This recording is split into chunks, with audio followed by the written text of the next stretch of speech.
Examination വരും. Partnership deed agreement അല്ലെ, oral agreement valid ആണോ വോയിഡ് ആണോ? വോയിഡാ? വാലിഡ് ആണ്. ഓറൽ എഗ്രിമെന്റ്, അതായത് എഗ്രിമെന്റ് രണ്ട് രീതിയിലുണ്ട് അല്ലെ.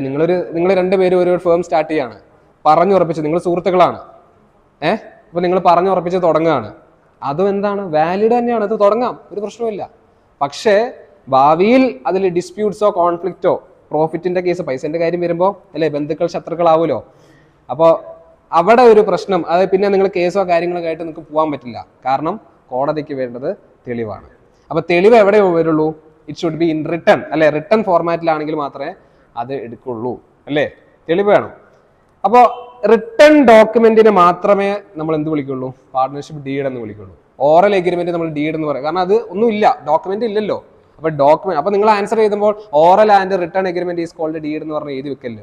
Written agreement of a partnership contract or partnership is called, partnership firm is called partnership deed.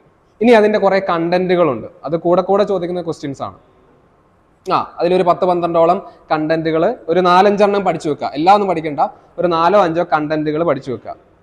Name of the firm, name and address of the partners, then പിന്നെ നിങ്ങൾക്ക് എന്ത് ചെയ്യാം, ഇതിൽ സാലറി അല്ലെ, salary to the partner if any, commission to the partner if any, then interest on capital to the partner if any, ഇതൊക്കെ വേണമെങ്കിൽ കൊടുത്താൽ മതി അല്ലെ. പാർട്ട്നേഴ്സ് ലോണിന്റെ ഇൻട്രസ്റ്റ് ഓൺ ഡ്രോയിങ്സ് തുടങ്ങിയിട്ടുള്ള കാര്യങ്ങളൊക്കെ എഴുതാം. Date of commencement of business, എന്ന് തുടങ്ങുന്നു,